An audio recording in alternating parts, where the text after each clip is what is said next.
And as the Lord bless us with this sun, oh, he's shining on us right now. Lord is shining on us right now.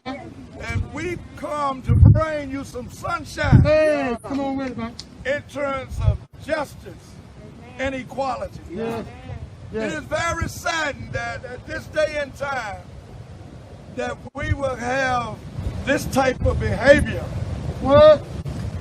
in terms of the disrespect of the civil rights movement.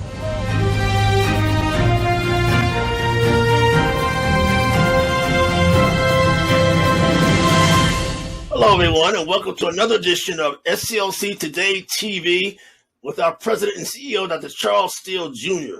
Dr. Steele, we just saw you in Birmingham, Alabama this past week talking about an injustice you feel done to our vice president, Bishop Calvin Woods. Is that correct?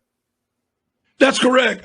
Bishop Calvin Woods is the local chapter president in Birmingham and also vice president of the international Sclc, Southern Christian Leadership Conference, who has a stellar history in terms of his participation in the civil rights movement.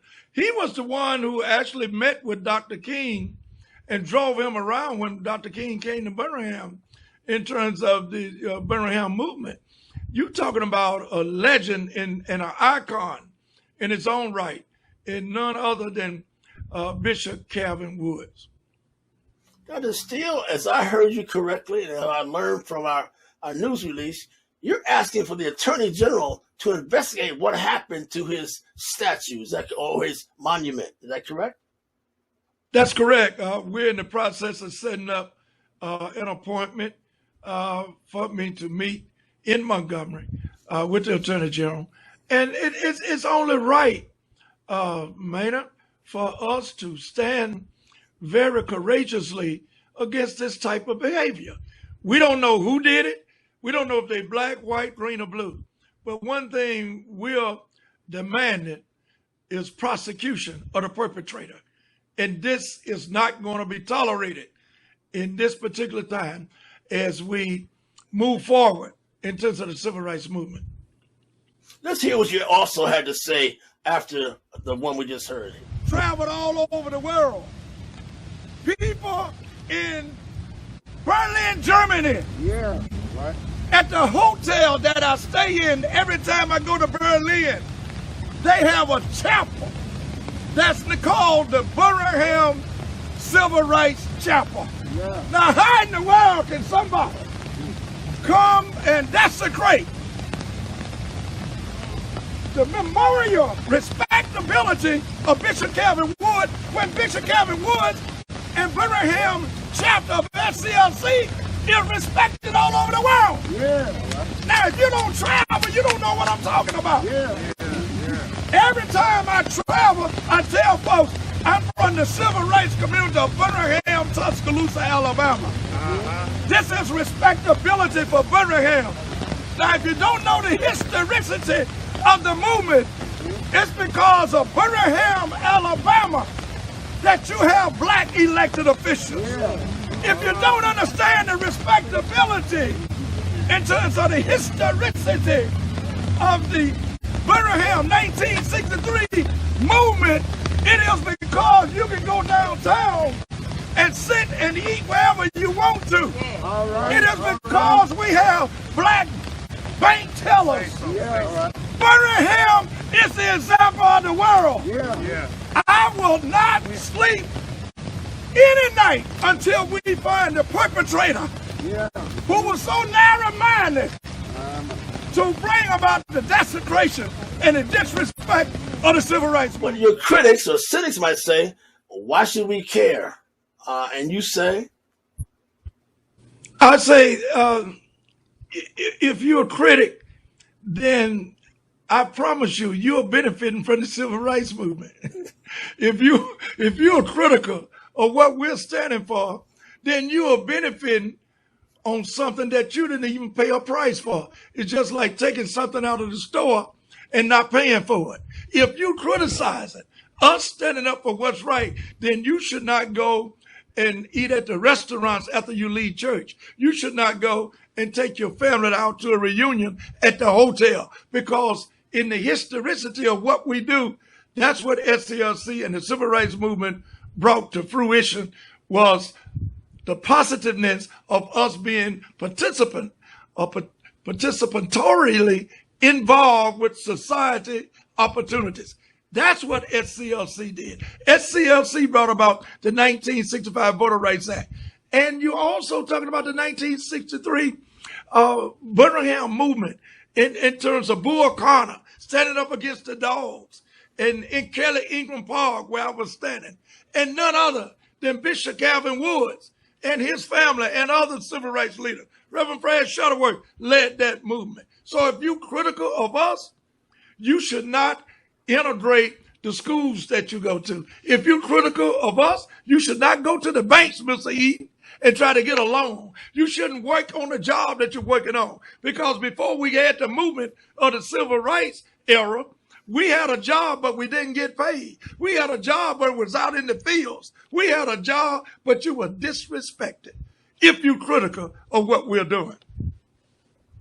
I hear you saying, I feel your passion, that you think desecrating Bishop Woods' memorial, his plaque, is a slap in the face to the civil rights movement. Absolutely. It's a slap in the face, regardless who did it.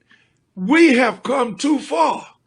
Just like having the 1965 Voter Rights Act gutted, Section 4 and Section 5 gutted from the protection of the federal government, who allowed and protected us, and not under state rights, but federal rights, where the federal troops could come in if necessary. But we gutted that by sitting idly by and let it happen by the U.S. Supreme Court. We cannot sit idly by and let none of these incidents move forward, because silence in the face of evil is evil itself. So says Dr. Martin Luther King Jr. As we know, Congress is now debating trying to restore those sections to the Voting Rights Act under the John Lewis Voting Rights Act. They're debating boxing in Congress.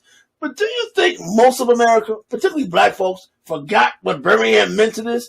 Have we forgotten our history with regard to Birmingham? With so much else going on around the world? Many of us have. And it's our fault. What I mean by that, the community, and I'm talking black, white, green, and blue, because it's not institutionalized, Mr. Eaton. Dr. Bernard Lafayette, along with myself and others, have always said that we must internationalize and institutionalize the civil rights movement.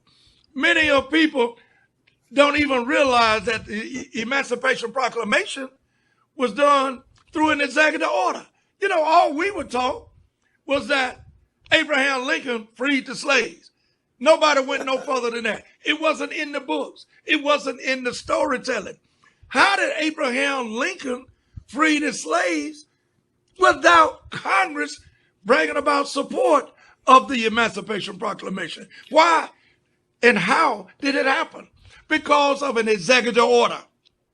And it still can be restored. Matter of fact, we need a second Emancipation Proclamation. That'll take care of most of the problems that we have today. You really think so, huh? You're not just saying that. You really think that's what's needed, huh? It's embedded in me. That's what needed. It's just like a second Reconstruction. You know, we must realize we can never rest on our laurels.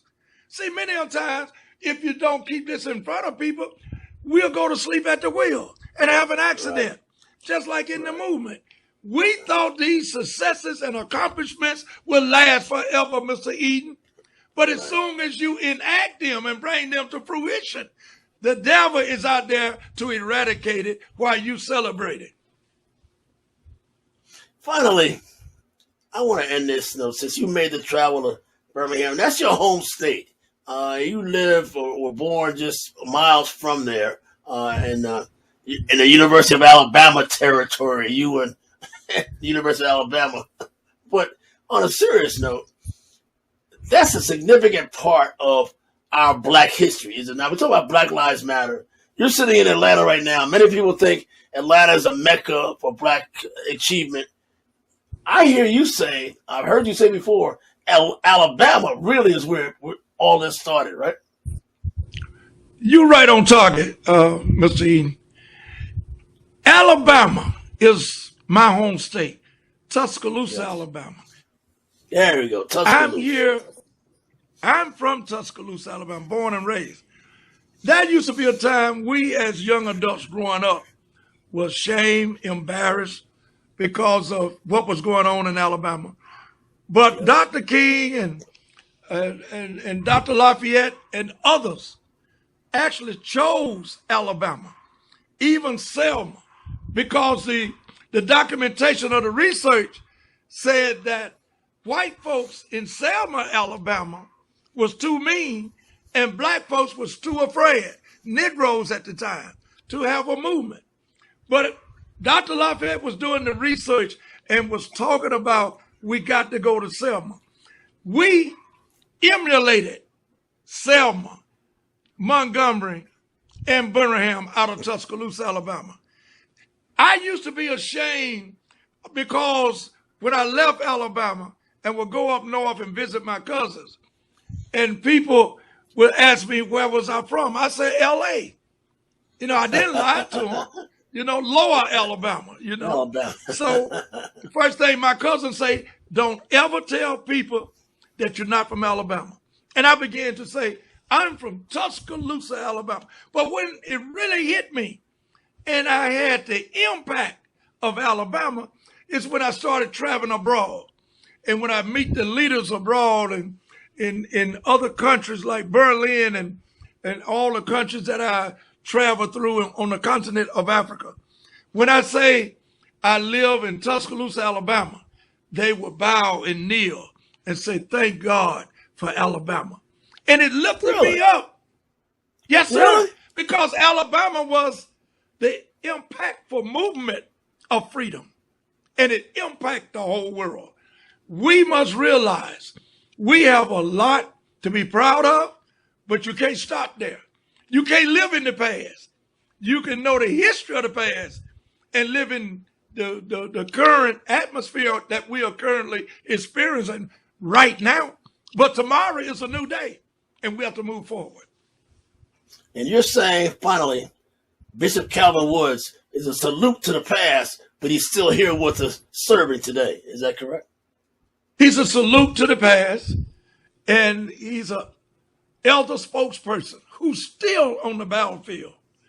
And he has motivated so many people.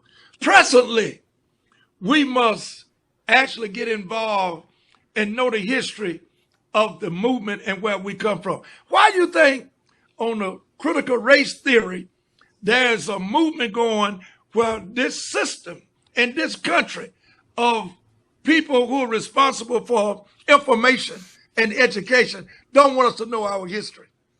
That's true. Because it's powerful. It's powerful. And they don't want us to know the successes from which we have come. We come a mighty long ways, my brother. As I say, the Jews had a Holocaust, but we had a Holocaust. Ladies and gentlemen, that's my president, the SCLC CEO and president, Dr. Charles Steele Jr. And this has been a salute, a special presentation of SCLC Today TV in honor of Bishop Calvin Woods and Birmingham, Alabama. We'll see you next week.